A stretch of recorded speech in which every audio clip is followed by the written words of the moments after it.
I think he does a terrible job. He's costing us a lot of money, and we fight through it. It's almost, the country's become so successful that it doesn't have a big impact, but it does hurt people wanting to get a mortgage.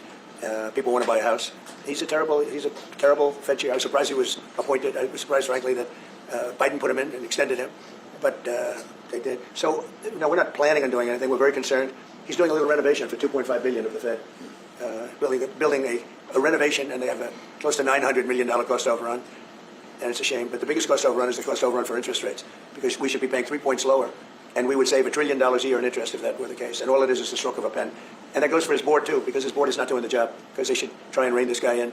So he's doing a lousy job, but no, I'm not talking about that. Fortunately, we get to make a change in the next, 8 months or so. And we'll pick somebody that's good, and we'll pick somebody. I just want a fair job. We want to see lower interest rates. Our country deserves it. We're making a lot of money. We're doing great as a country. We have no inflation, record stock market, record business, record everything. Everything's a record now.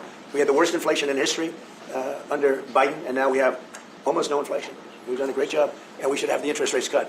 So you're saying today that Scott Bessent is so happy with the Treasury that it's not a top option to replace Jerome Powell, whatever that may be, whatever you decide who's going to do it. No, Scott's doing a very good job. I'm very happy with Scott. I'd rather keep him. Kevin's somebody we'd consider. Kevin is fantastic, too. We have a lot of good people in that job. It's not a tough job, to be honest.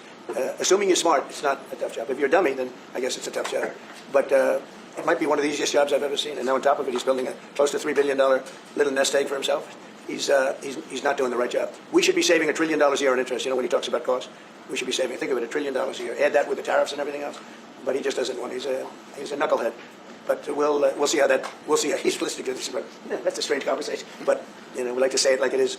But we have a lot of people that want that job very badly, and I'm only interested in low-interest people, frankly, because you don't need. I know. So they had the 71 different economists and people experts that they picked about a month ago. I was the only one, along with one person from maybe the Wharton School of Finance. The two of us got it right. 69 people, including Powell, got it wrong, and he wants to hire thousands of new people to help him decide where we're going in the future. It only takes one good mind. It doesn't take 5,000 good minds. So they're expanding the Fed. It's the dumbest thing I've heard of, but it's very autonomous. Just a follow-up on it, sir. Are you completely ruling out the idea of firing Jerome Powell? I don't rule out anything, but I think it's highly unlikely, unless he has to leave for fraud. I mean, it's possible there's fraud involved with the $2.7 billion renovation. This is a renovation. How do you spend $2.7 billion? And he didn't have proper clearance, et cetera, et cetera. So that's going on. So there could be something to that, but I think he's not doing a good job. He's got a very easy job to do. You know what he has to do? Lower interest rates.